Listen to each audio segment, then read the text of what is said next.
Yeah, I know. I had a conversation with somebody on Facebook earlier. Let me see here. Kind of regular scattered day Friday afternoon. Is it Linda? I think Linda and I were talking. I can't see all my windows now to open it up, but she was talking about a couple of listings, and one of them's a 2.25 listing.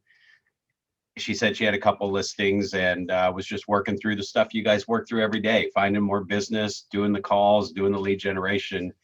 And so one of the things as a MAPS coach, I always ask my clients at that time, and I'm not a MAPS coach now, I'm just making that clear. But when I was coaching at MAPS, I would say, like I have two listings. Okay, so what are the probability that those are going to sell and be under contract in the next week or two?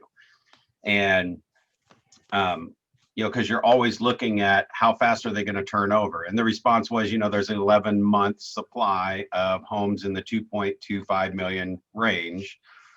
And another question I will ask, if you have listings right now that haven't sold the first day or two that they hit the market and they've been on the market longer than a week or two, I would ask, what is the probability that at that price it's going to sell? And if it's 25% or 50%, because you've been on the market already for a while, then like this is an example. This is kind of outside of Ignite, but I just kind of gave a suggestion on what I use as a script, and anybody else can jump in and share too, because you all are in the same market together. And if you're using a script that's working, this is the time to share it. But one of the things that she said was, if something about, if we drop it a little bit more, if we get under 2 million, we should get the traffic that we need to get it sold.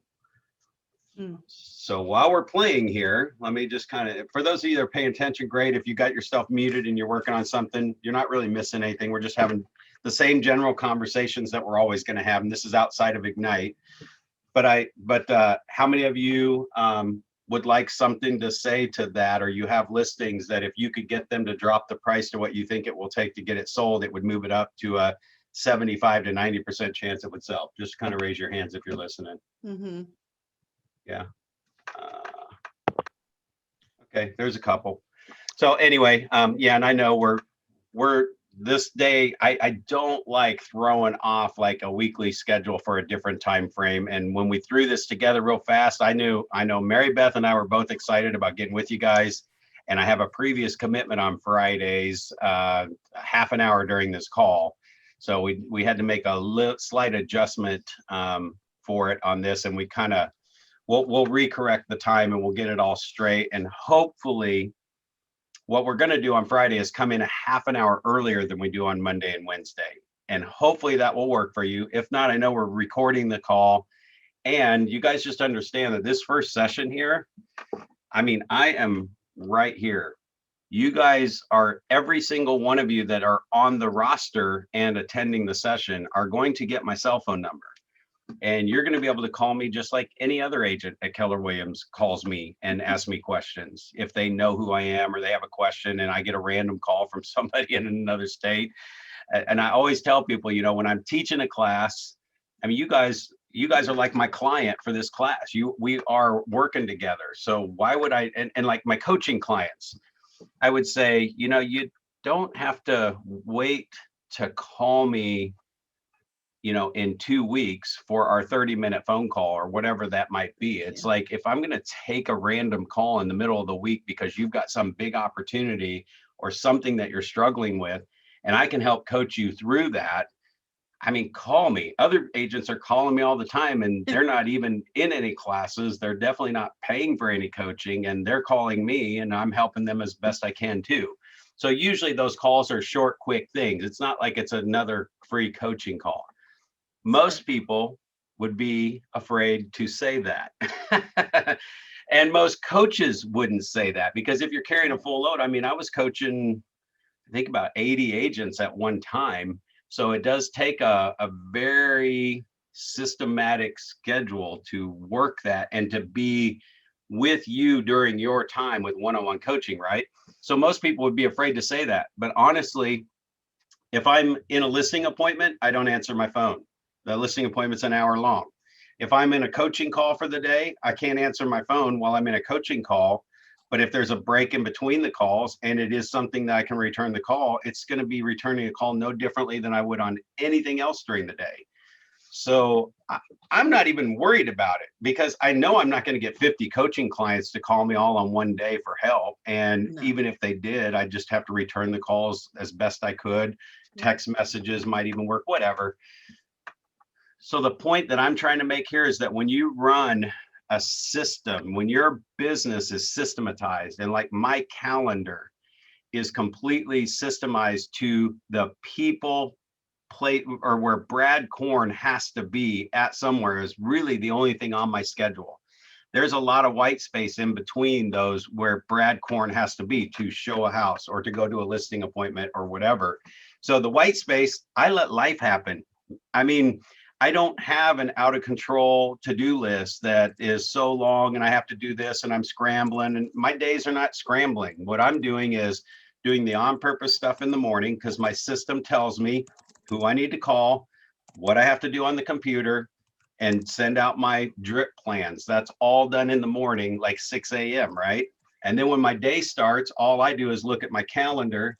And actually, I'll see if I can get my screen over here to show you my calendar this week. So, yeah, I think so. I mean, it's not zooming in or anything, but all these blocks are where Brad Korn has to be, right? So if somebody called me during this time, I'll just pick up the phone and answer it and take the call. If somebody calls me during this time, I'll pick up the phone and answer it. Hopefully that you could see that and I was on the right thing.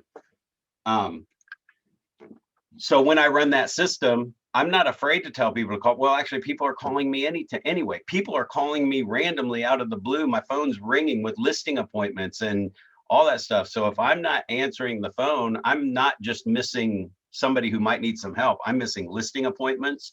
I'm missing buyers that are calling to see how much a property is and they want to go look at it. Because of our drip plan, they know to call me if they have any questions. So anyway, so there's a question here from Larry DeVardo. Yeah. Oh, let's see here. Cool.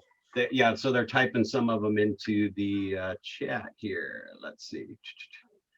Question is sort of broad, but has to do with modeling. I know following the 8x8 and the 33 touch system may work, but it's the content and the message we are sending that helps, right? For me, it would help to know exactly what other agents are using in terms of content for their marketing and how effectively the marketing reaches the people at a reasonable cost. The one thing that's frustrating is trying different things and spending money. This is such a great question, Larry. So before I answer that, let me finish the other comment because I kind of jumped stream when I was explaining that, you know, I think it was Linda. I think it's Linda, right? All right. When I responded, I was able to respond to her text and just throw out well, here's kind of what I would say. On that $2.25 million listing, what I would say to the seller, if I think they're going to drop the price if they don't get it sold, then my script would be, Mr. and Mrs. Seller, let me ask you something. If we get a price today for $2 million, would you take it? I don't care what their answer is. This is not like a predetermined, I want them to answer a certain way. I might say that script differently. I want to know, would you take $2 million if it landed on the table today? And anytime a seller says, well, yeah, I mean, you guys know 2.25, if they got a 2 million, 99.9% of the sellers are going to say, yeah, we'd probably take 2 million. So then I would say, well, we're at 2.25 million and we haven't gotten the offer yet at 2 million. I think the best way to make sure we get 2 million so you could take 2 million is to be at 2 million, right? I mean, if you're waiting at 2.25 to take 2 million, the best way to get a $2 million offer and going beyond just dropping the price. Guys, at 2 million, and I sent a screenshot of what Zillow price search looks like and what realtor.com price search looks like. Do you know there's brackets that you pick for your low price and your high price, or the range that you're going to search in?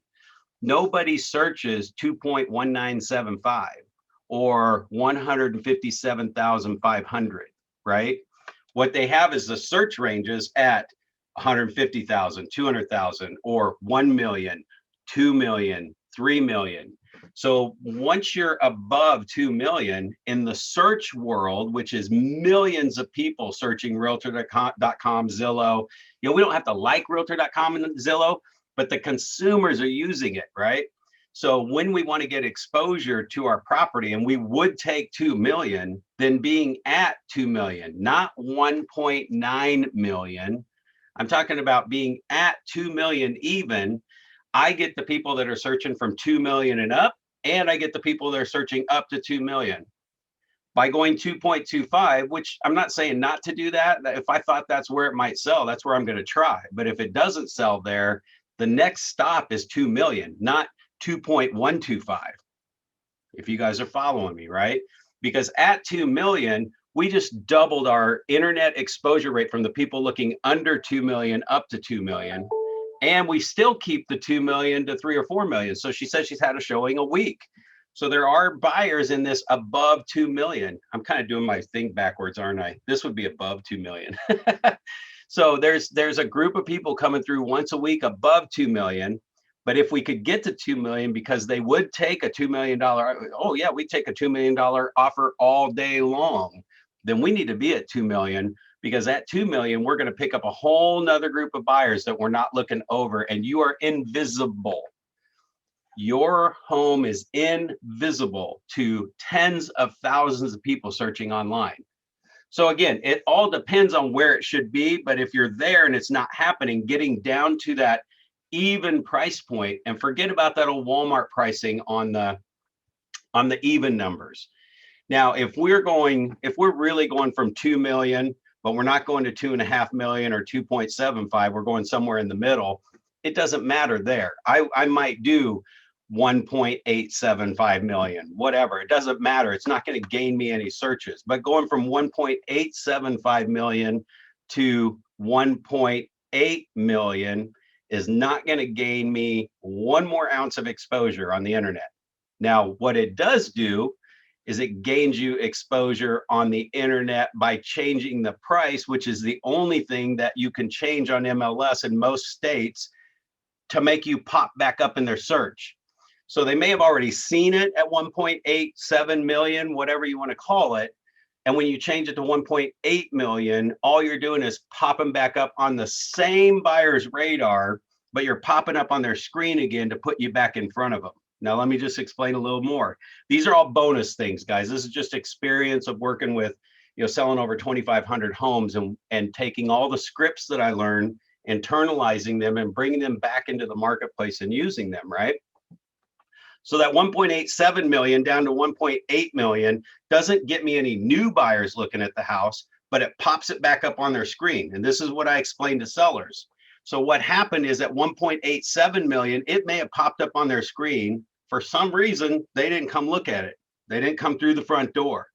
So even if we did that little bit of nudge, the only reason we would be doing that is to try and pop it back up in front of the same buyer's screen again, just to see if they missed it for some reason, skipped over it for some reason, thought it was 200,000 too high. Maybe they'll take a look at it 1.8, but I'm not expecting any landslide of new exposure. Okay, I'm going to stop right there because I just gave you like mastery, marketing, internet, all that stuff, because I still want to get back to the other question as well, but I'm going to stop there for a second.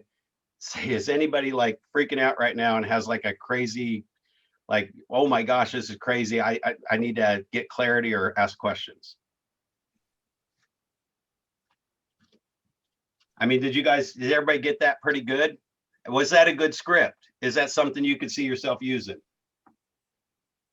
I'm kind of watching you guys on the screen over here. I got 3 different screens going here in my control panel.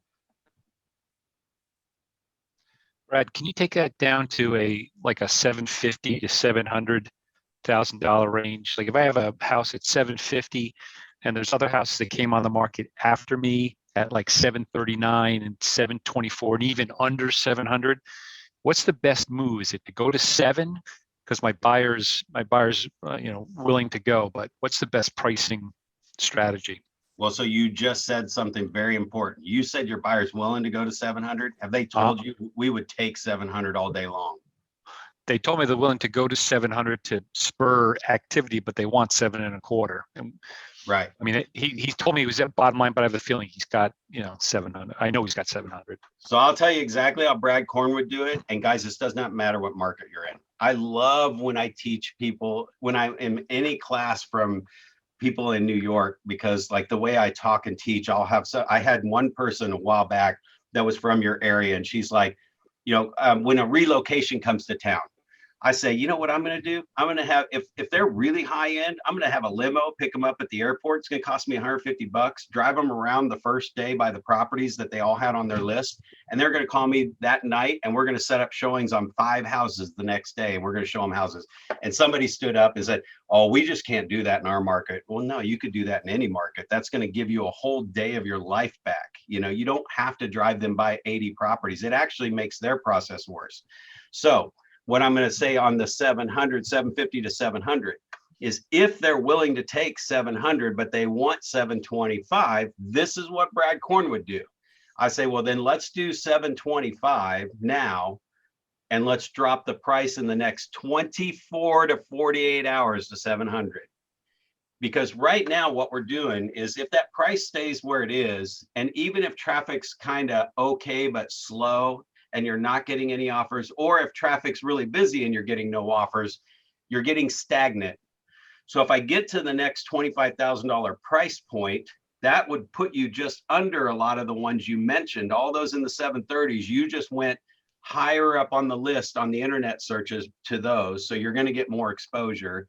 And what we have to do is we have to get to the price that creates a sense of urgency. This is the conversation I'm having with the seller. We have to get to the price that has the sense of urgency that will create 2 or 3 of them to fight over the property.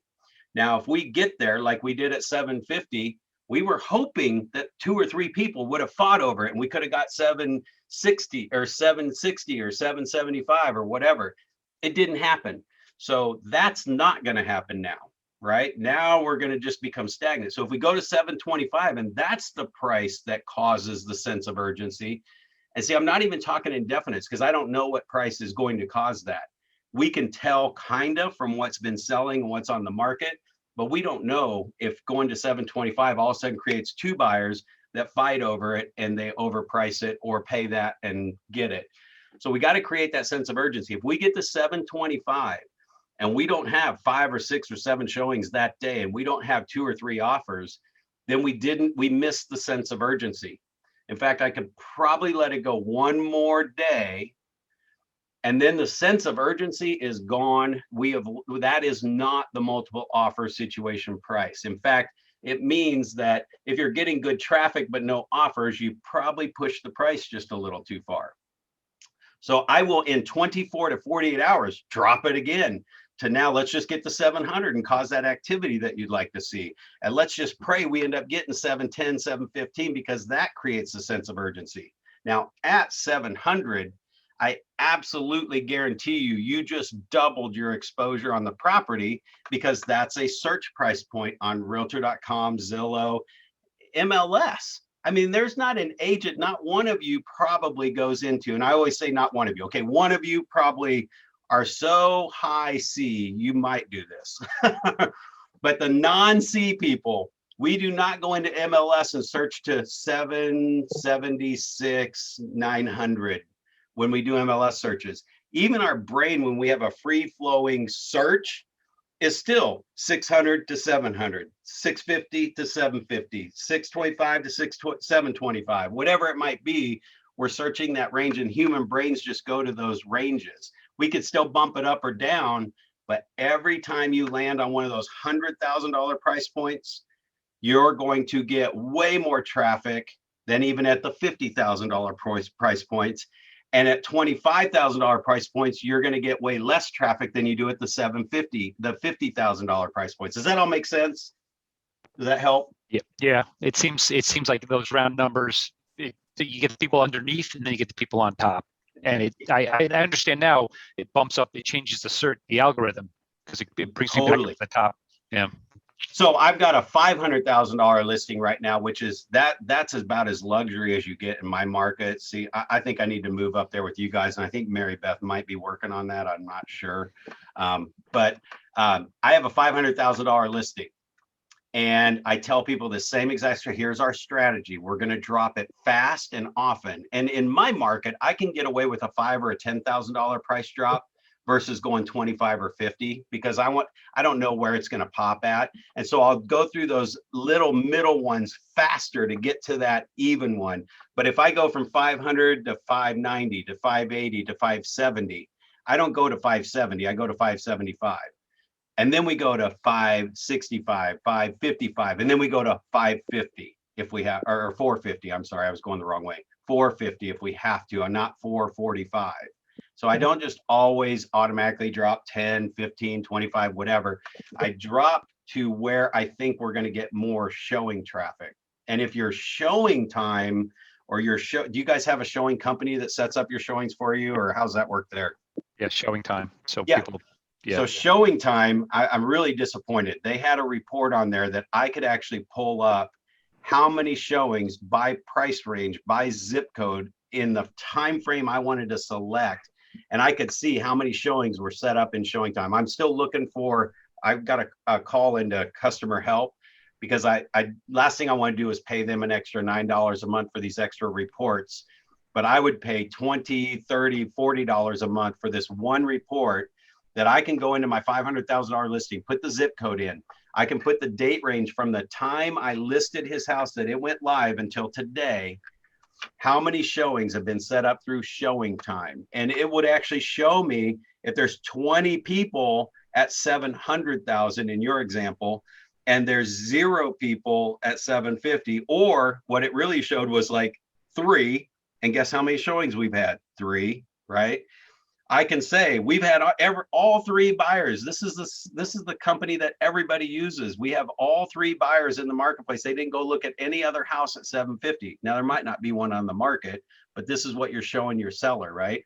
And there are 20 people at 700, and there are, the next one is 5 people at 725. So that report used to be able to allow me, and I'm telling you this because I want you to think about it this way. And it's exactly how the internet searches track out too, because you can show them how many people have seen their house online on realtor.com. When you guys set up your agent account on realtor.com, I send them this report weekly. It shows that they had 10,000 people view their house. They had 1,200 people actually like clicked on something and looked at details information, and 4 people saved it or liked it. And then next week, it's 30,000 people have seen their house online. 2,800 people have clicked on something in that. So we caught their attention enough to click, and 8 people have saved it. Now we've only had 4 showings. So something's happening between 30,000 and 4 that we're not at the right price yet. And that's why you have to adjust. We got to get those. I mean, if we could get all 30,000 people through, that's great. But that is just, it came across their screen. Yeah. And by enhancing my listings, filling in every single blank and every single detail. I want to make sure we actually start the class on our real time too, though, today. Oh, we are there. To enhance it means I'm actually getting 30,000 views when an average agent's probably only getting 10 or 5. So that's why they pick me as the marketer, and that's why they're paying me. We don't talk about commission because we're all independently owned and operated, but add at least 1 to 2% to whatever you're charging. And that's what I charge on every single listing every day. And I don't even have to trick them into it. I show them value and how I'm going to get them the most exposure and more people through their front door than anybody else will.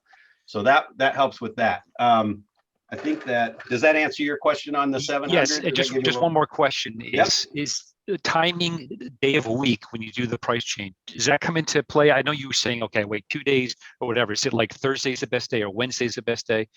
Oh, I know there's all kinds of strategy on that, and I'm not smart enough to figure that out. I do it the minute I can get them to agree to it.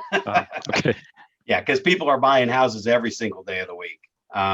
Yeah, so I don't even worry about it. As soon as I can get the sign in the yard and put people through the front door, I don't care what day of the week it is, we're going live. And they'll have showings that day. Good question, though.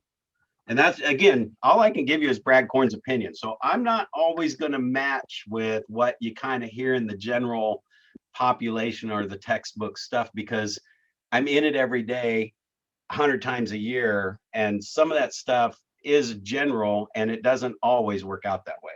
So let's see, the 8x, okay, the content, because we're actually, and then we're going to move into our material for the day. The question was the content on the 8x8 and 33 touch. Okay, so this is a great question, because it also, I'm setting the stage for the rest of this Ignite while you guys are going through this version of Ignite with me. It's not a different version of Ignite. It's just you got Brad Korn as the instructor. And my main purpose is for you to get the material better than you've ever gotten it before. So there is some times where I set the stage on how I teach and what I'm bringing you, because it's not going to be reading through the textbook and following along necessarily. You can absolutely follow along through the slides, but I'm going to answer this question and set the stage for a little bit of the rest of this class, okay? So my answer, my real true answer is, and you're not going to like it, content doesn't matter. It absolutely does not matter, and I'll tell you why. So content doesn't matter. Guys, I put a link on the chat room. I want you to go to the very first comment, click that link, and fill in your basic information.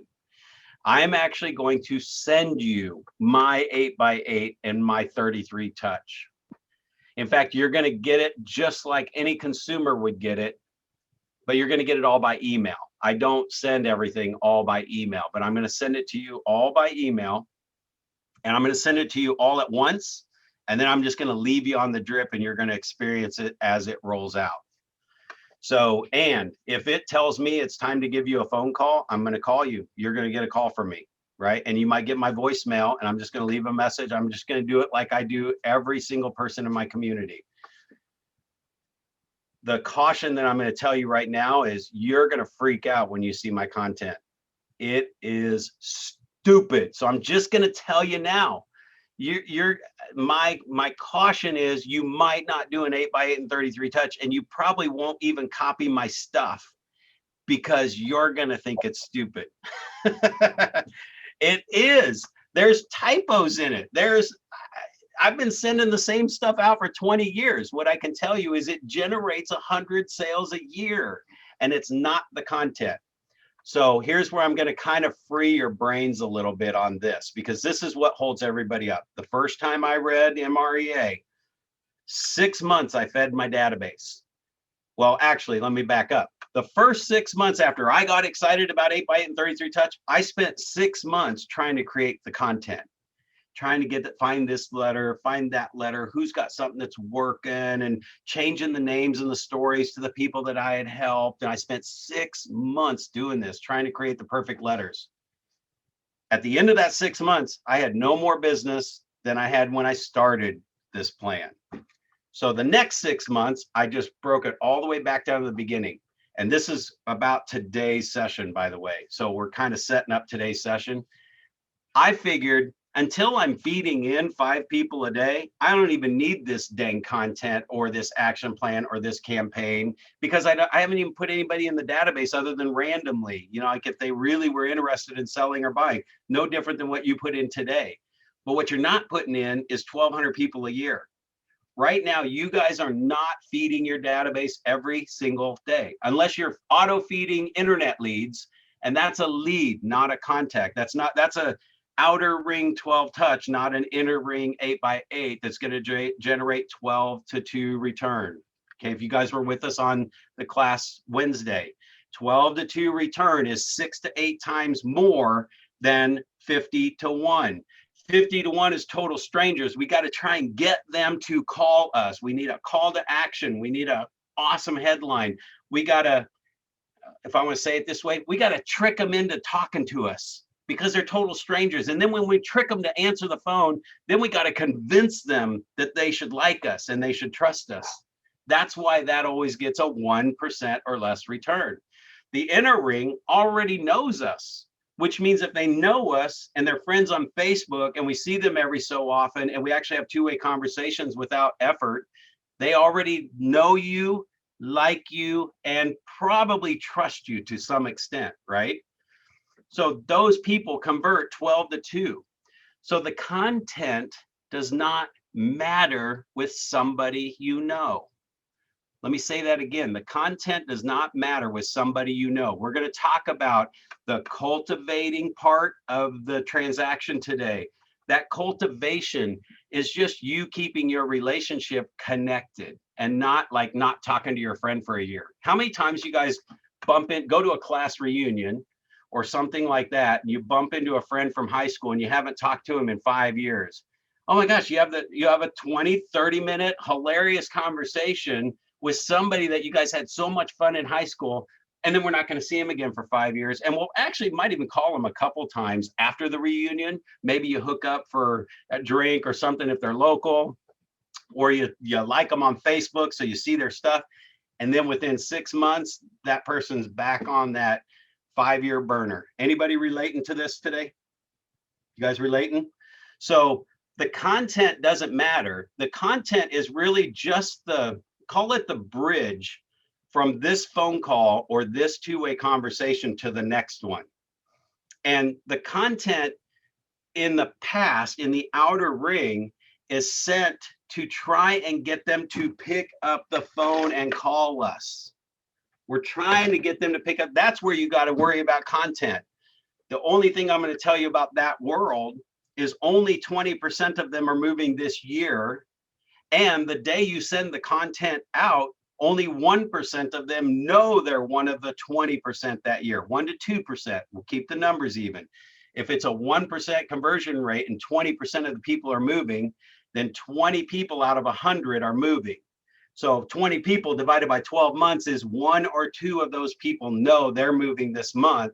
So my content that I'm sending out to all 100 people is only going to talk to 1 or 2 people. And that's the ultimate goal, is we're trying to find those 1 or 2 people every single month so that we can convert. And if you got 1,000 people, that's 10 people. So the more people you can do that to, the better chance you have of hitting, but you have to hit them all with such an incredible message and hope that they don't have a relationship with somebody else that they will pick up the phone and call you, because you're not calling them. You can't call 1,000 people a month. I mean, you can, but it's 5 hours a day, every day, 5 days a week. I mean, get yourself a time clock and put it in your office and punch in and punch out. 9 to 5, be on the phone talking to people, and you will close. For every 1,000 people you call a month, you're going to get 20 opportunities. You have to. It's fact. So you're going to earn those relationships. So again, when you move to that inner ring, the content doesn't matter. When people say, well, I haven't talked to him in a while, and so I didn't want to put him on an 8x8 and 33 touch. Yeah, that's because that would be spamming them, which is what you're worried about because you're not connected to them. Once you connect with somebody and you do what we talked about last week, and we're talking about this today too, we're jumping into the material right as I close this out, is that when I'm cultivating and I'm talking to people I know, I'm strengthening my relationship, especially the first time when you're reconnecting. So you can send that handwritten note that just says, it was great catching up.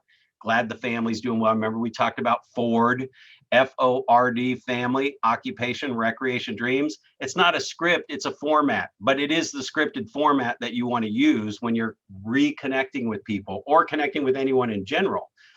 And then to send a handwritten note, not branded, no business card that says PS, if you know anybody thinking of buying or selling real estate. You know why I don't need to do that? Because they're going on an 8x8 and a 33 touch. It's going to keep my logo in front of them for 8 weeks straight. And then 33 times a year, they're going to see me, my face, my logo. They're not reading the content. That's why content doesn't matter. Nobody is reading your stuff. They're not. You guys do it every single day. You get stuff in the mail every single day that can help your life. And what you do is you read the first sentence and you probably glance at the bottom of the page. You really don't sit there and read every piece of mail that comes into your mailbox and read it from top to bottom. If you are one of those people, because sometimes we have them, you're a high C. I can tell you that right now. High C off the chart. A D personality, not going to read the letter. An I personality, not going to read the letter. I go right to the picture and I go to the handwritten note that you put at the bottom of the letter. I don't even read the letter. I'm like, oh, cool, he wrote me a note. And the S's love the note. They're not reading the letter, guys. They're not. So the content doesn't matter. And here's the best part to your answer is that you can change the content at any time in your drip plans. So if you really want better content, I challenge you to use my content until you find something better. Because if you wait to find something better, then you have no content going and you're not getting any business and you have to stay in that outer ring and work really hard. Does that all make sense for everybody? I mean, today's topic is all about this. So we just covered today's topic. Now you get to hear it in the format of the Ignite manual that we're about to go through. So follow through your manual per the slide that I'm on if you like to see where we are when we're going through class. But here's the base that I want to lay for this. What's different about this class of Ignite, I'm not teaching you something that's not an Ignite. I'm not teaching you Brad Korn's way. I'm teaching you Ignite. But here's what I know, and I mentioned this in the first class. You're not going to get it the first time. You're going to get excited today, right? I mean, I hope you come to Ignite every day, 3 days a week, and you get excited. The next time you read the material, you're going to get excited. Excited doesn't produce results. Excited just makes you excited, and it makes you work a little harder to try something that you learn, but it doesn't guarantee implementation. Once you get over the excitement, there's another couple times that is just now it's resonating. Like now you're seeing how it fits in certain situations, and a couple days have gone by and more calls have come in, and now you're seeing how this might fit. And it's usually the 5th, 6th, or 7th time that something actually starts showing up as a manifestation of in your business for what we talked about. So this first time, what we're doing here is what I believe is going to be your next 8 Ignite sessions. And that sounds crazy, but guys, if you invested this year into going through Ignite 3, 4, and 5 times in a row, I guarantee you the results that you will see happen in your business for the following couple years and 5 years and into the future, it's the difference between making it and not making it. And it's about repetition. No matter what your personality style is, nobody is implementing 100% of this material after going through a class one time. I mean, we can only remember about 25% of what we hear in any kind of training class anyway. So this session is to experience this content and translate it into your world so you could see why this all fits there versus just doing the textbook. I want you to do the textbook before the class and after the class. And as I set this stage, understand that what I'm asking you, I know is not easy, because we're meeting every 3 days. You guys are busy realtors. I mean, busy, right? You guys are super slammed. There's stuff right now happening. Your phone's ringing. Somebody's sending you an email. You are busy. If you're not selling 10 properties a month, I'm telling you, you are busy, right? Let's get you into production. Let's get you into dollar productive activities, which we learn about and hear about all the time in classes. If you're closing 2 deals a month, you are spending 20 hours a month on putting that deal together. And if you're spending more than that, if you're spending 40 hours a month or 60 hours a month doing a transaction, then you don't know what you're doing yet, and you're not streamlined and you're not systematized at all, and you're flying by the seat of your pants. So the first few deals are going to feel that way. So this is your commitment to go, man, we're talking almost an hour to 2 hours a day that I'm going to block out on my calendar Monday through Friday. I am Ignite, and I am just going to shut the world off, and I'm going to read the manual the day before class. We're going to have the class for an hour. At Saturday, I know tomorrow's Saturday because we got another class on Monday, so you might have to add 6 days in there, but you're going to read the book again sometime over the weekend. And so you read it, didn't really grasp it all, but you grasped enough to come to class and go, oh my gosh, that was awesome, I'm getting it. And then you read it again, you're like, oh my gosh, like this is intense. That's what's going to happen. So that's going to require every single day for the next 2 months, 3 months, something like that. That's a huge commitment. So what you have to decide is, this is the time I'm going to do something different. I'm going to watch what implementation happens after I go through the whole thing, because Gary Keller tells us on models. There's the pyramid picture in the book and the one where it's reversed, right? So we have a base down here of all the base stuff to do in real estate, and we get creative up here at the top and we build our business. Most agents are in real estate because they're self-employed and they can be all creative and come up with really cool stuff and try this and try that, just like we had in the question, right? So try this, try that. You have an unstable business. And then he also challenges us and he says, why are you changing the model? Remember yesterday or Wednesday when I said 8x8 and 33 touch, and when I would coach top agents at Keller Williams, they would say, yeah, I mean, I've got my 8x8 and 33 touch going. It's a modified version. Well, what's a modified version? Well, we only do like 20 or 23 or 24. And I'm like, I don't remember the book saying anything about modifying. In fact, Gary Keller says, why are you changing the model before you've even done the model? Until you do the model and then prove the model wrong, you shouldn't be changing the model.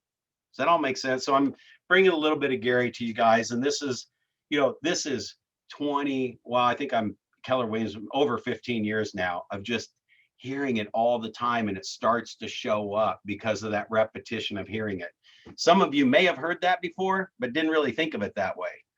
And there are proven models to make $1 million in real estate. And you guys are super lucky because I got to work 10 times harder than you do. There's a zero missing off my average price point compared to your guys' average price point. So I have to work 10 times harder to make my $1 million.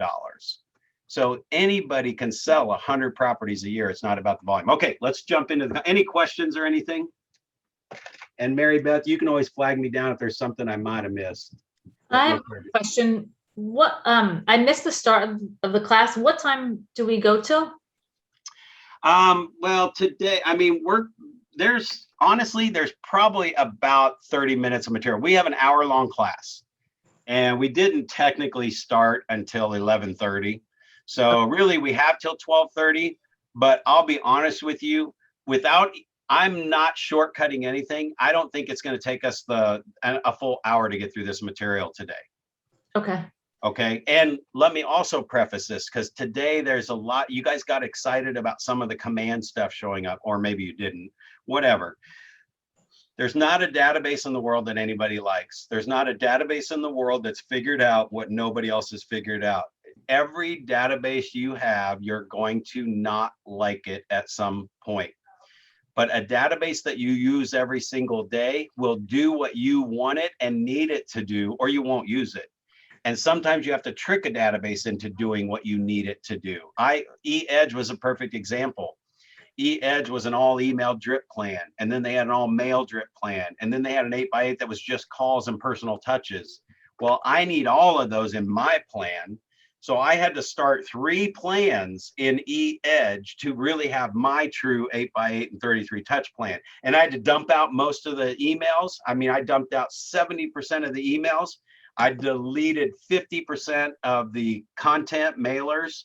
And then I added more calls and personal touches.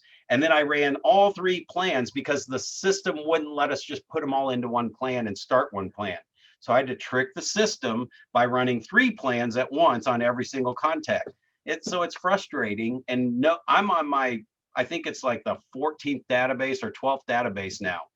And I don't move databases very easily because I've got thousands and thousands of people running on multiple plans. So some of the stuff that you'll see that I'm having you sign up for, that link at the top of the chat room, if you just got here, go click on that.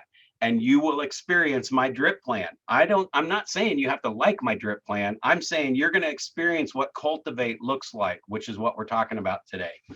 So you're going to experience what Cultivate looks like. And what I just realized is I need to make sure I share my screen here before we get going, right? So I think it is this one. There we go. All right. So any other questions before we jump into this and kind of tie all this together? Is this good information so far?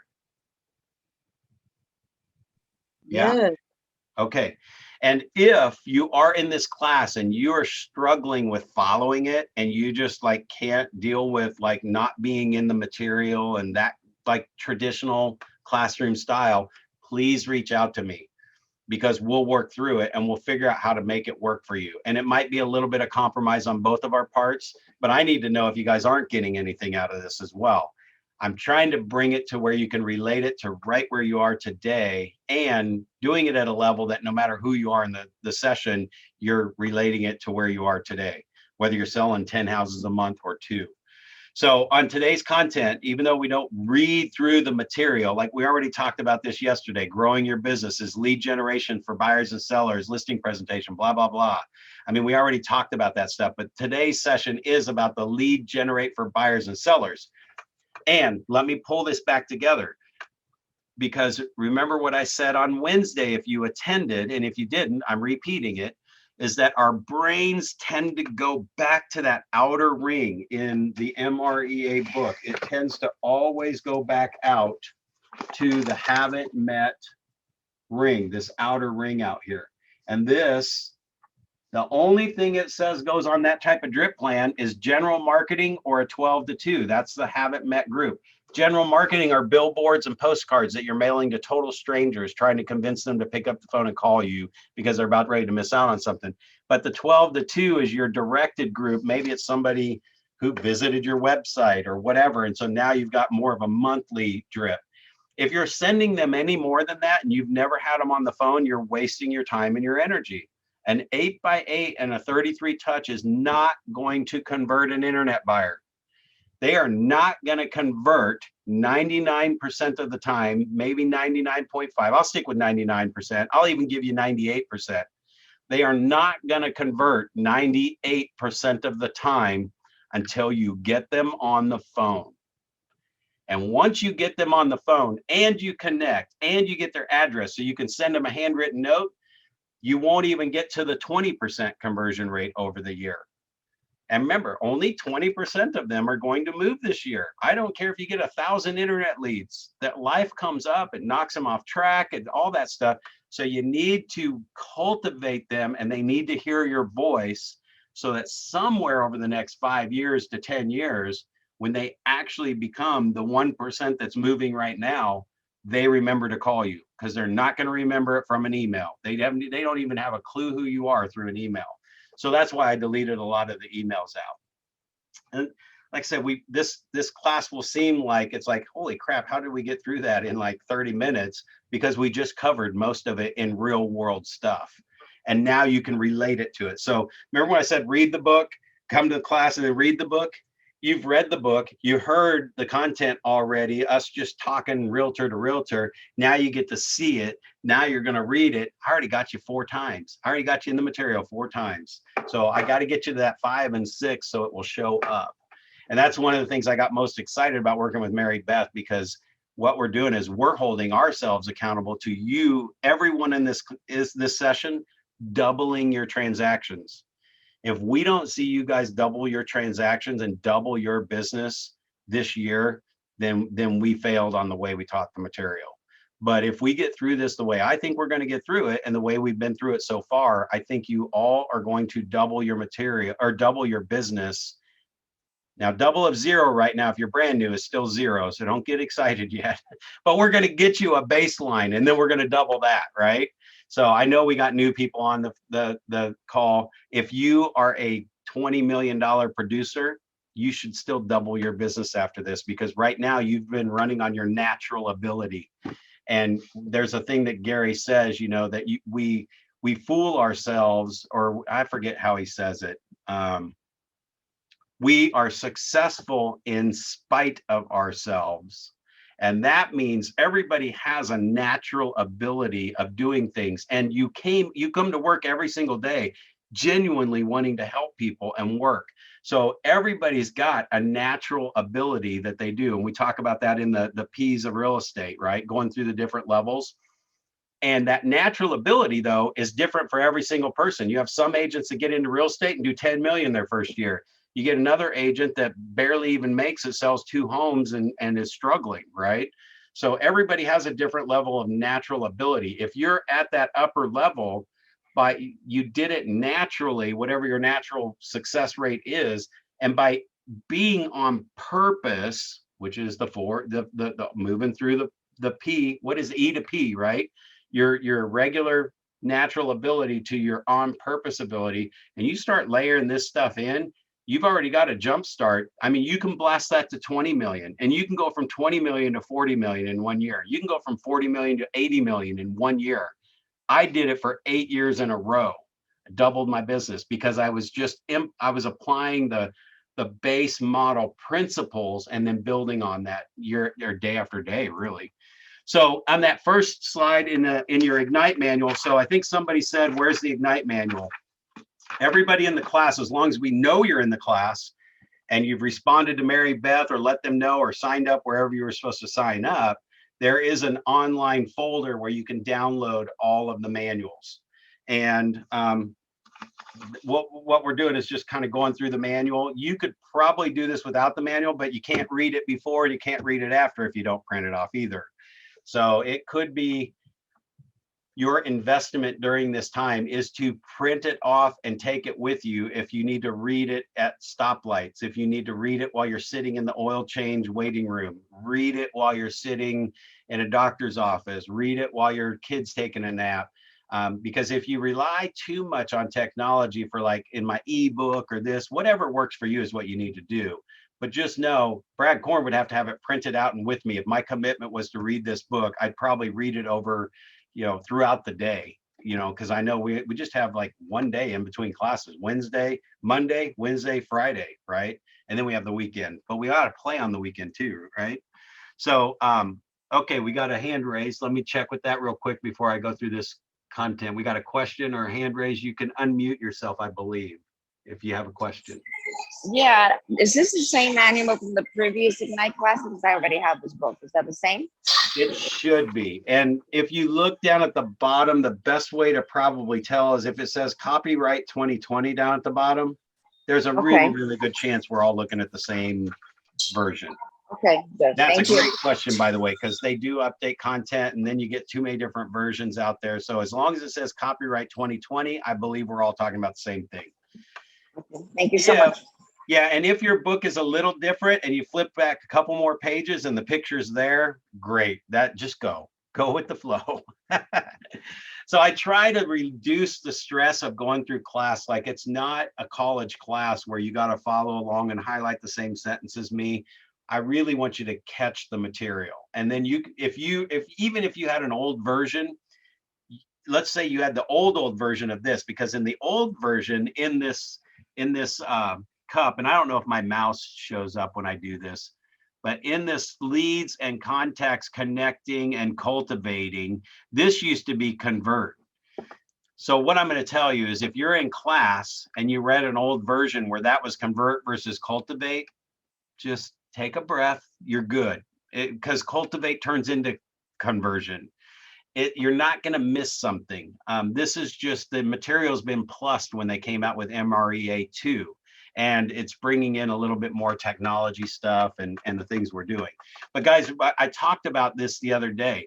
The prospecting and marketing is everything up here. This is also your Facebook friends list and your phone list. That you got to get them into the funnel, and you got to decide if they're a lead or a contact. A lead or a contact. And a lead is a suspect more than anything. Like people say, oh, I got 1,000 leads this month. Oh, great. So then you closed 10 deals this month. Well, no, I mean, they're all internet leads and half of them are crap and blah, blah, blah. Well, then that's not a lead. So don't fool yourself on what you're calling things. And guys, this is happening with monster teams throughout our company where we talk about this all the time. They bring in 16,000 leads a month. This is an actual real team, 16,000 leads in a 6-month period. I said a month, I meant 6 months. And there were 72 closings on the books. So 72 closings out of 16,000 leads is less than 0.02% or something like that. And if I really factor in that it's one of the top teams in our Keller Williams office, then and some of those had to be database, In fact, right now, write down a number of how much of your business comes from referral business. Most of you have been in the business for a while, you're writing 50%. So that's the general number. So if it's 50%, then 30 something of those leads had to have been database. So they got 30 possible leads from the 16,000 internet leads in a 6-month period, closed deals. 32 out of 16,000, probably costing 10 grand a month or more to get that. Guys, that doesn't make any sense. There's nothing that makes sense about that money. And if we do the math on that, and this is we're talking about this capturing and cultivating 16,000 leads in a 6-month period would be 32 total. But let's just say out of those 16,000, we take that times 20%. 3,200 of those 16,000 people are actually moving this year. Wait, hold on. Let's divide that by 12. 266 of those 16,000 leads in their database. Like they're right there. They know they've got their information. Maybe it's just an email, maybe it's a phone number. 266 of them are moving this month. So 72 divided by 6 months is 7 per month. We captured 7 of the 266 people that are absolutely moving. Not working. So that's why we're talking about moving them into the contact category versus just focusing on the lead category. And you never heard me say once not to lead generate for those outside leads, because when you master the relationship and you master the 8x8, you need to bring in those new people, because now you're good at mastering the relationship and you're going to get 8 times more business from every internet lead out of the outer circle. You're going to close 12 to 2 when the current way is 50 to 1. And then, so what they talk about in this is that understanding that your lead generation model provides a larger picture of what tasks you need to do and what you want to do. So if we're going to move more contacts in, there's a cultivate section. Okay. That's where we're going to actually cultivate them with the content and the phone calls and the emails, but we're doing it with people that already know us, like us, and trust us. And that's going to generate more appointments and more referrals. You know, the old graphic was actually showing us the 12 to 2 return. And the 12 to 2 happened once you got with them and met them. And the 50 to 1 was just the outside, trying to get them to call you so you could put them back on the better drip plan. So again, there's 2 things running there. So there's your sales pipeline. What we're doing with this cultivate is I am packing your pipeline right now. And if the one thing you do differently here through this Ignite, and we're going to talk about the 2 different types of business, because the way we've been talking about for the last 2 sessions is the longer, it's a pipeline, but we're going to build the pipeline so full that when the 20%, when you're capturing 100% of the business, which is 1,000 people, and you stay in touch with them for 5 years, and you close 200 of them this year, 200 next year, 200 next year, 200 next year, and you caught them all during their 5-year move, or 100 during their 10-year move every single year, that's called 100% capture rate. It's going to take you 10 years to figure out if you're doing that or not, right? Versus sitting down here trying to convert 1% all the time and just throwing people through the process. So that's the difference between your sales pipeline will start spitting business back out to you because you've been cultivating them. And I call it make the phone ring again. That was the MAPS course I taught 8 years ago. Make the phone ring, and the phone just rings with business. So remember I said earlier that my calendar, my white space is where I answer the phone. If I'm in an appointment, I can't answer the phone. But the minute I get out of that appointment, I call back the people that called, especially if they're selling or buying, right? And then the people in front of that, that's just your database. That's just the data of the people that you've come in contact with. And then you're deciding if they're a lead or if they're connected. And guys, right now, I'm going to challenge you. I'm going to challenge you all that you mark everyone in your database. Go through your whole database, unless you've talked to them in the last 2 to 3 weeks. This is just an extra credit challenge. If you haven't talked to them in the last 2 to 3 weeks, I want you to turn off whatever 8x8 and 33 touch you're running and put them on a 12 touch.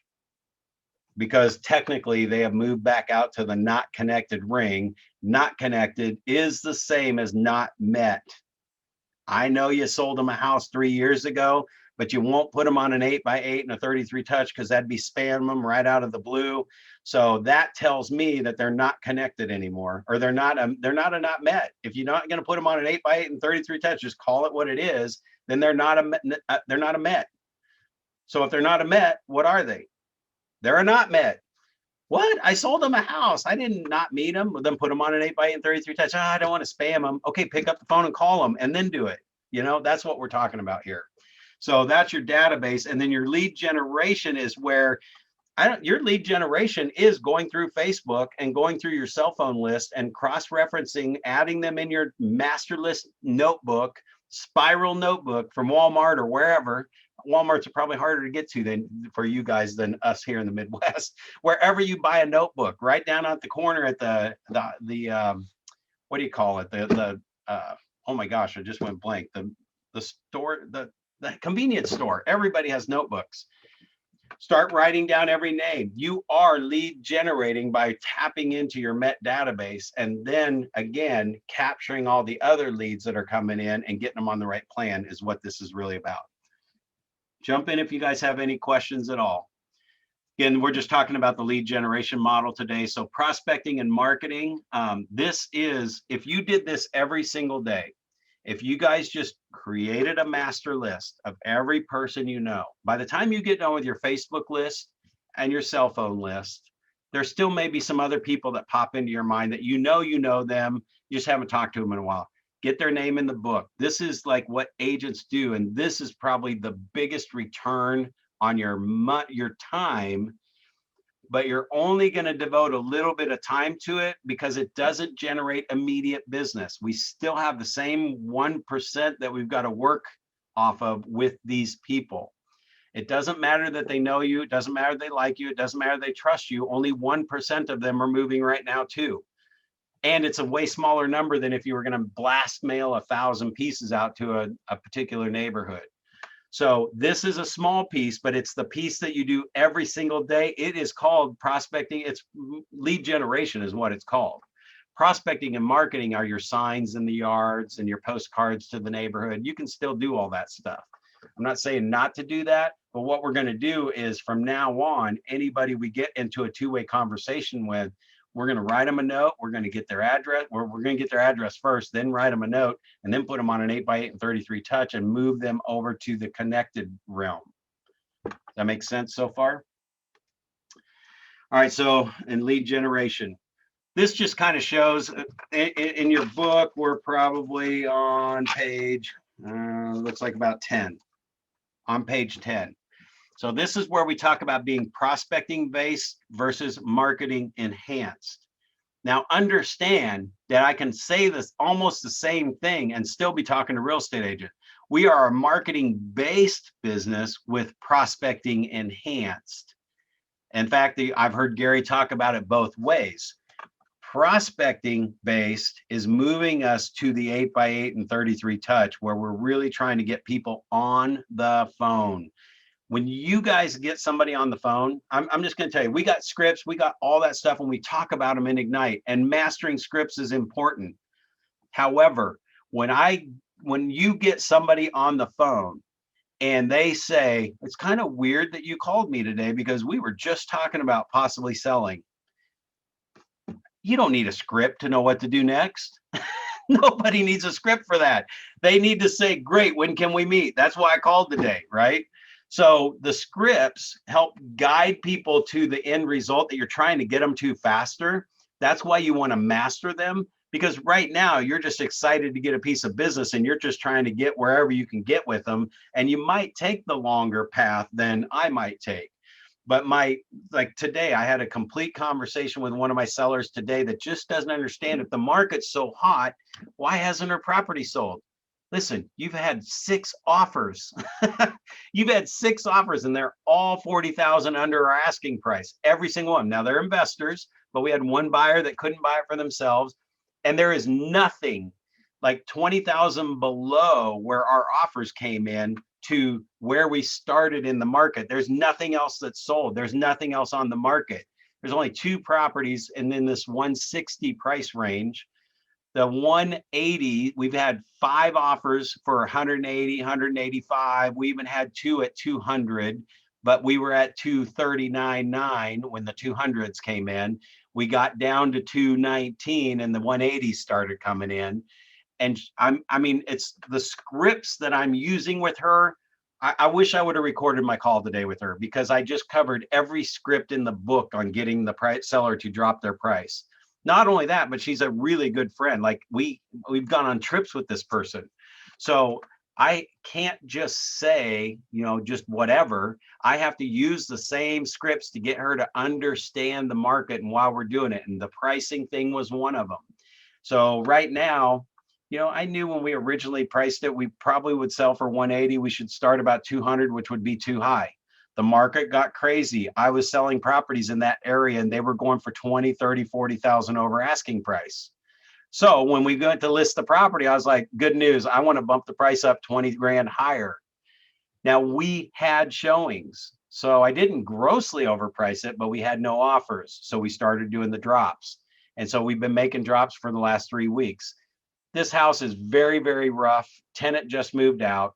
I could have told her to fix it up and spend 20 grand or 30 grand, but it probably the highest sales are 220 and she doesn't want to sell for less than 200. Why would I advise her to spend 20 grand to still net 200 when she could just price it at 200 and be done? That's where my advice for her is right now as her agent. Now, I did say if we get to 200 and keep getting 180s, then we might pull it off the market and put 20 in it, because I'm pretty sure you can get 220 if it's totally new, totally revamped.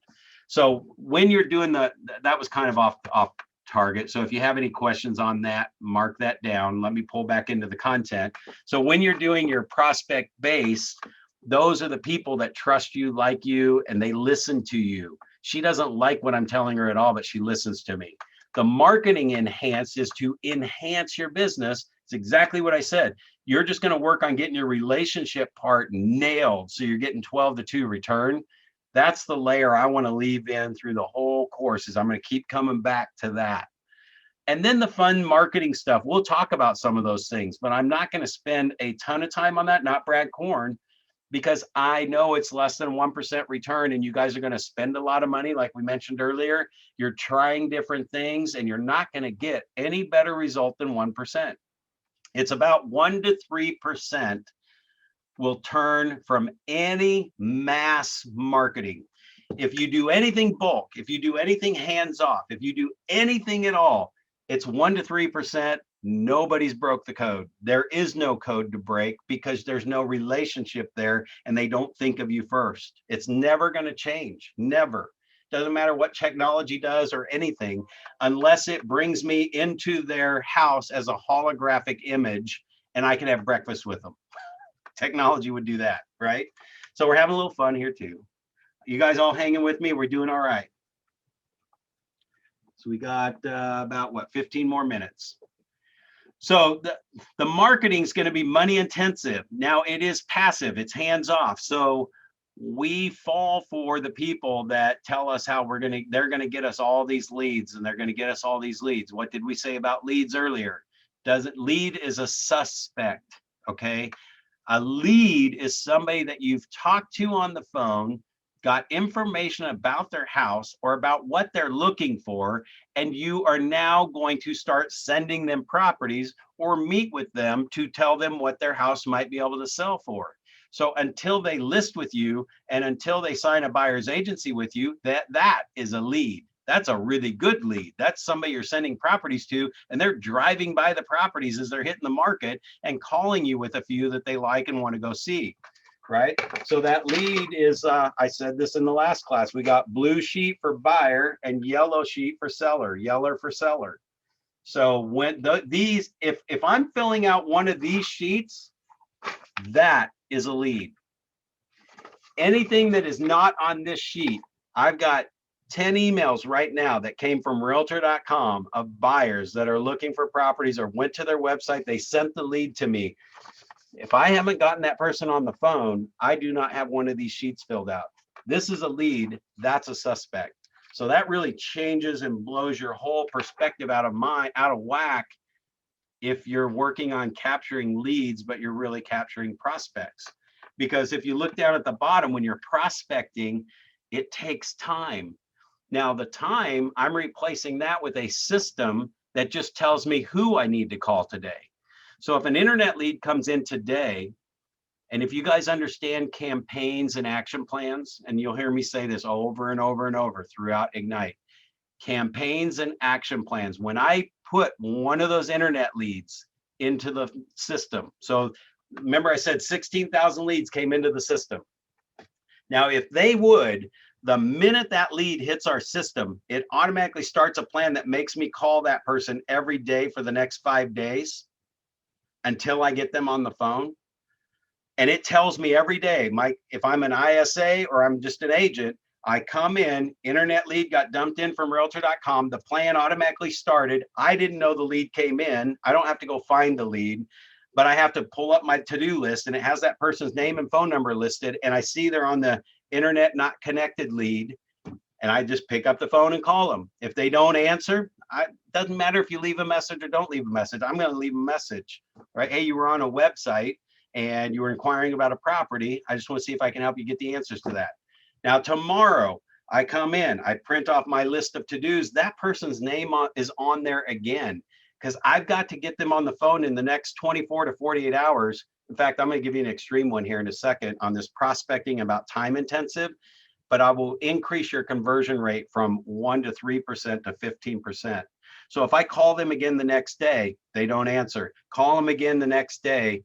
If they don't answer, I'm pretty much already dead in the water. 3 days after they've been on a website, do you know how many other websites they've probably been on? So that lead is turning, that suspect is turning into nothing, just a suspect. And then they can go on a 12 touch eventually. And maybe my internet connection, my internet, whatever blast email will have the right message at the right time with the right call to action. And they pick up the phone and call me less than 1% of the time. But time intensive. Okay, guys, write this down. If you get this out of today, you can absolutely transform your business with leads. If you've got leads coming in and you're trying to get them converted, here's what I figured out. I got a call from like homes.com once, and they said, we guarantee that we've talked to 60% of these people. To me, you just said the magic word, talk to. Because if you talk to them, then you probably got their address, you verified all their information, they're a live person, they're not Mickey Mouse, right? So they talk to them. And I was like, how can you, I'm calling people back as fast as we can through our capture funnel, right? And it was an 800 number that we used, getting 400 leads a month, right? And we were converting 1 to 3%, about 3% of those. We would convert those to get them on the phone, to get them into our database, to put them on an 8x8 and close business. So it was generating business.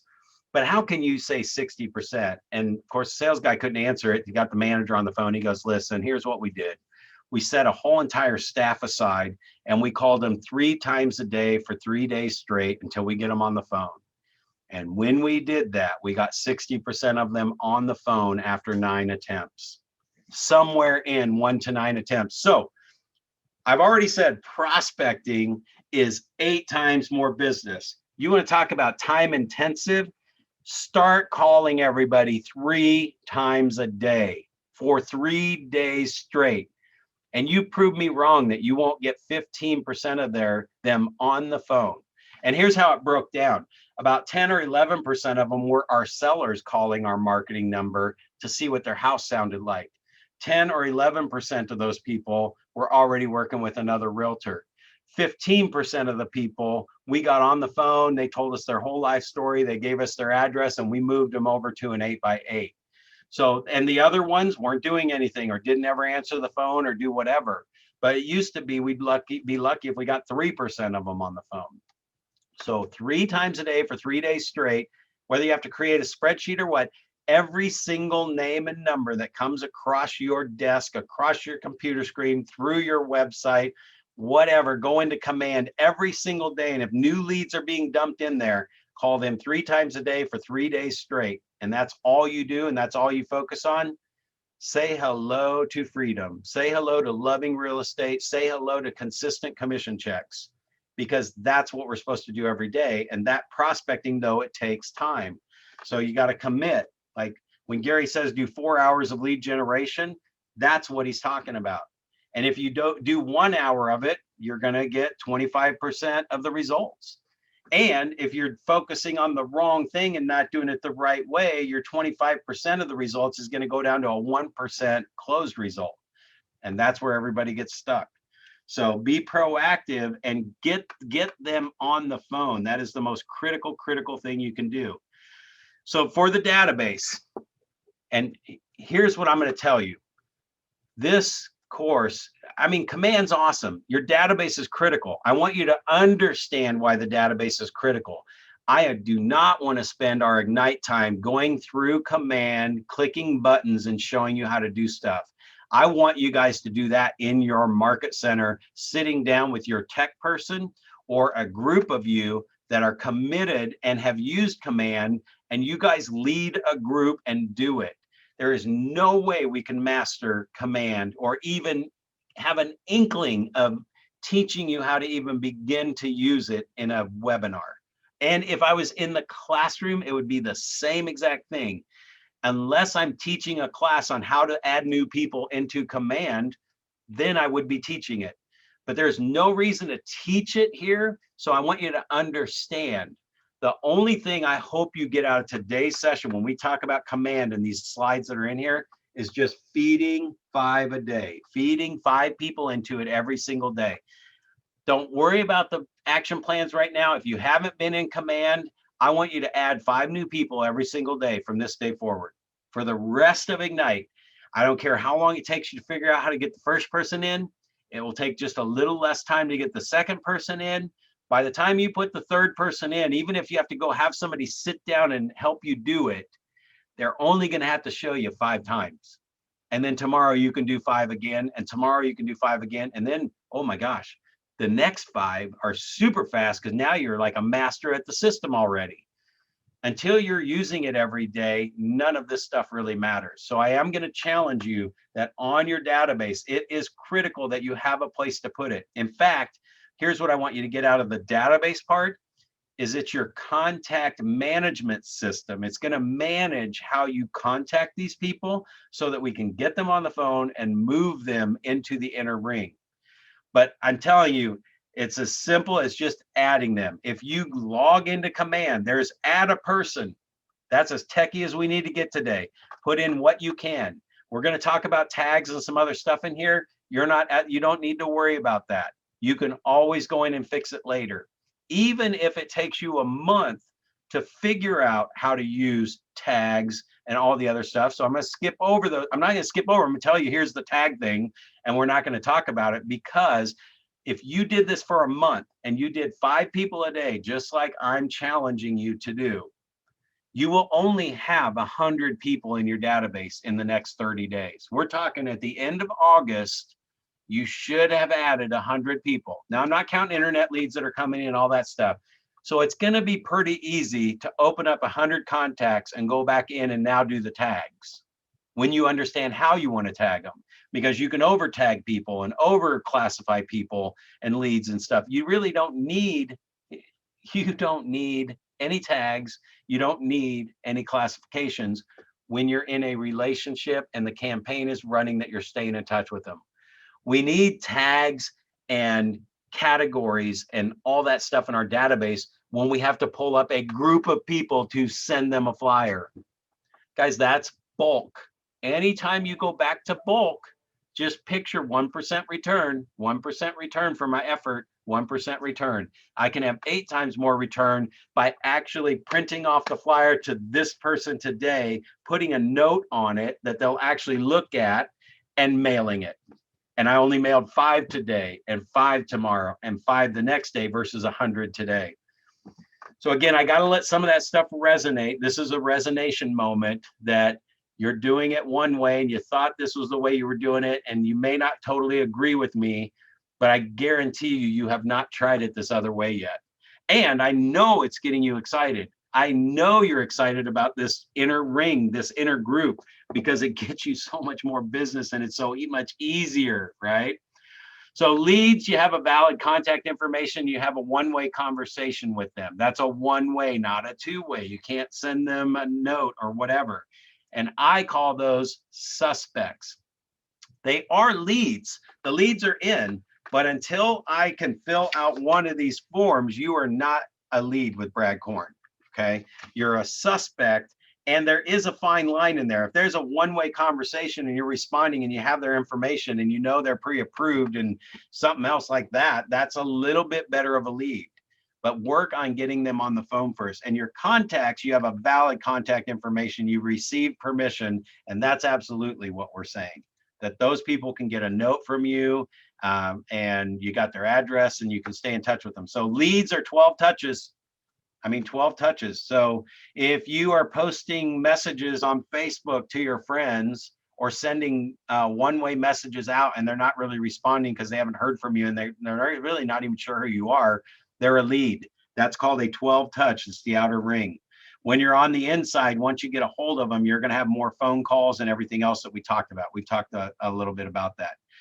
So on your managing your database under those contacts, just fill in the information that you have. Don't worry about whether it's accurate or not accurate, because right now you're probably just trying to figure out how to use command more than you are worried about who you're putting in. Get their name in, get the information you have. You can always go back and add it later.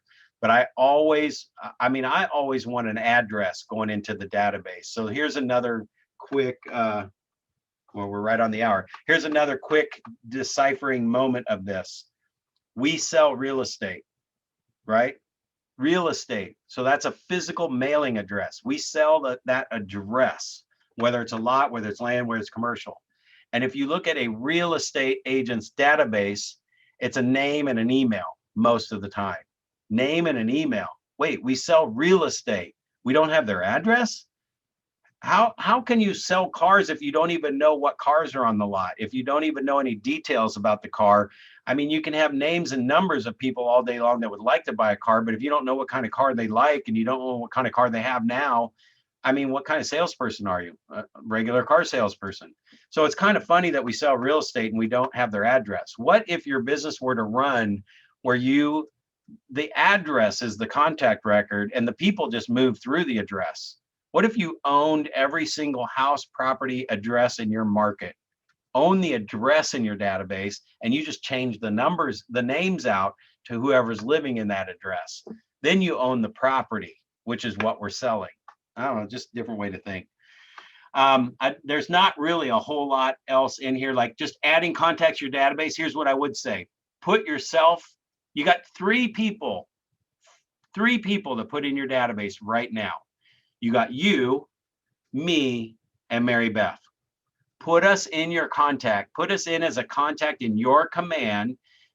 And if you have time, figure out how to put us on a drip plan. It doesn't matter what drip plan you put us on. Just play.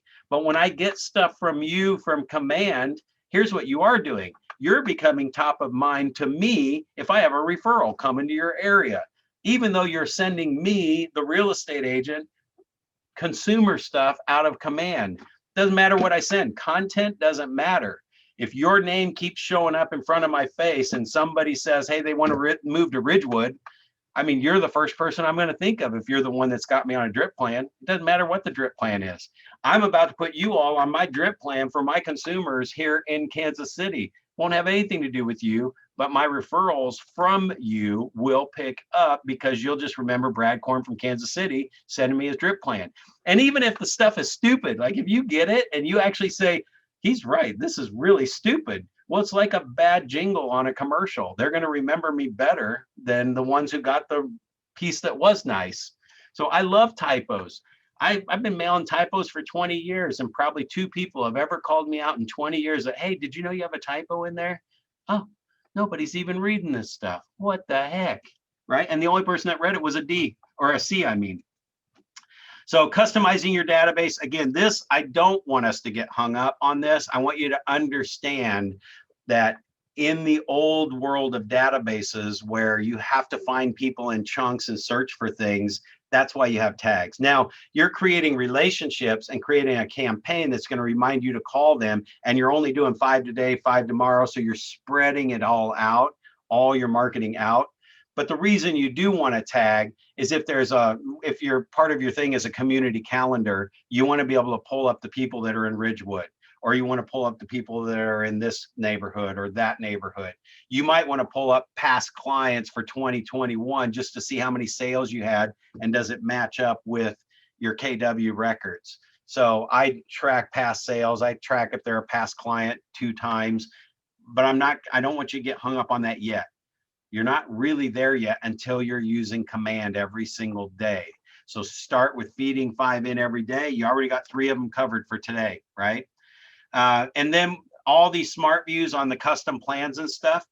I don't want to say this isn't important. It's very important, but we're not digging into all this stuff right now because you're not even getting your 5 in a day yet. And as you get your 5 in a day, we'll review this stuff and come back to what that smart view looks like. But if you do this the way I'm sharing, you won't need to pull these people up to find them in a certain view or whatever. The system's just going to tell you it's time to call again. The email went out automatically. If there's any mail going out, it's getting done. The phone call is your time to catch up with them. And then you just let the database do the rest. So you just got to use it to get to the point where you can really benefit from it. So again, that's just going to relate to all those appointments and your close and everything. So again, there's smart plans. We're not even on smart plans yet. If you add your 5 a day today and you just can't handle not putting them on a smart plan, then sit down for an hour and go find smart plans. Put yourself and me and Mary Beth on your smart plans, right?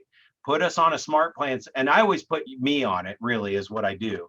Put you on it and experience what the drip plan looks like before you ever put anybody else on it. But a lot of times I'll put myself on a plan and then I'm putting people on it 2 days later. So that if I don't like something, I'm a 2-day jump start before the consumers get it. And every single plan you ever send out or put people on, you should put yourself on it first. So put yourself in the database, go find smart plans, put yourself on one, and that's going to teach you a lot more than what I could tell you in even 30 minutes of a call if we just focused on that. So that, I mean, guys, we're here again. I hope that you don't feel like you're getting blown through this material, because it's not getting blown through it. It's getting it at a level that you will experience differently than any other way that you've done a class before. So I'm just going to open it up and be available for anybody that has any questions or comments or anything about that, about how it's going so far. I mean, do you understand where I'm coming from the teaching style? And is this good? I love what you're doing. It's great. It's I just have a comment. I don't know if you're aware of this. I have a lot of contacts in command. The only problem I have is following up. I wish that command would connect our emails can be connected to let us know that we have to go back, and otherwise if you don't sign in, you're not aware that you have to go back and follow up with with a plan that you have. Yeah, I don't know if you follow what I'm saying. Yeah, so I mean, the first thing I hear that's a red flag for Brad Korn is the email. Forget it. Any email drip you're doing on them is not making you any business. You're not even missing any business by them not being on it. So do you hear that a little bit? Yeah. Yeah, we don't have to. Yeah, we don't have to like it. I just want you to hear it. The more automated you make it on the email, the less business you're going to get. People are not turning relationships by emails. So you start at A and go to Z of every single person you have in there now. And you look at the first A. First of all, put yourself in there first, if you haven't done that already. Go to the smart plans and just find something. It could be the 8x8, because maybe these people that you have in there already are people that you've had 2-way conversations with, right? Yeah. Some of them you've had 1-way conversations with, right? Correct. So I'm going to put me in first. I'm going to find the 12 touch and I'm going to start it. And I just want to experience what it looks like. I don't know if we can backdate it in command, because if you could backdate it 1 year and just get all the pieces at once, you could review them right then. but you also want to run it normal so you know what the 12 touch is sending out. And just think of yourself as those people, the one-way conversation people. Before you put them on the 12 touch, you've got yourself on it. And within a couple of days, you're just going to go from the A's to the Z's. And you're going to look at A, two-way conversation or not? Have I talked to them in the last 3 weeks or not? Because if they have not talked to them, they're going on a 12 touch. Now, I already started that 2 days ago, so I know what's coming out before it goes out to them. Put that person A on a 12 touch. Go to the next day. Have I talked to them in the last few weeks? No. Okay, Brad said they're a 12 touch. Put them on a 12 touch, right? Now, once you get to Z, hang with me. Once you get to Z, I'm going to let you go back to the A again and start over, because nobody wants to leave anybody on a 12 touch. Ugh, that's 50 to 1 return. Ugh, it's all automated though. You love that part. Now I'm going to start with the first A, and I'm going to pick up the phone and call them. I'm going to pick up the phone and call them, and I do that until 5 people. I'm going to go through the A's until 5 people answered the phone, and I connected, verified their information, general conversation, wrote them a handwritten note, turn off the 12 touch, put them on the 8x8. Now, hopefully you're running the 8x8 on yourself as well. And once the 8x8's over, you're going to start the 33 touch on yourself. Same thing with the other person. By the time you get from A to Z, you may have been experiencing the 8x8 for a couple of weeks before you get back and start taking people back off the 12 touch. But that's the goal. Get them off the 12 touch. The only way to get them off 12 touch is get them on the phone. Family, occupation, recreation, dreams, write my handwritten note. Woo! We're in the 12 to 2 range now. So that's what I'm teaching you guys. That's what I want you to get more than anything else we talk about. And that's in command. Does that make sense? I hope. Brad, can you hear me? Yeah, that makes sense. Yes, absolutely. Okay. Yeah, go ahead. We had Thank you. another question. No, can you hear me? Yep. Okay. You're absolutely right. I used to send out just emails and newsletters and stuff, and I'm friends with people on Facebook. 3 of them listed homes, and I never got a phone call from them. And I was devastated when I saw that they were listing without me. And the one thing that was missing in the whole scheme was me picking up the phone and actually calling them and see how they're doing. Yeah. Haven't done that. So Yeah.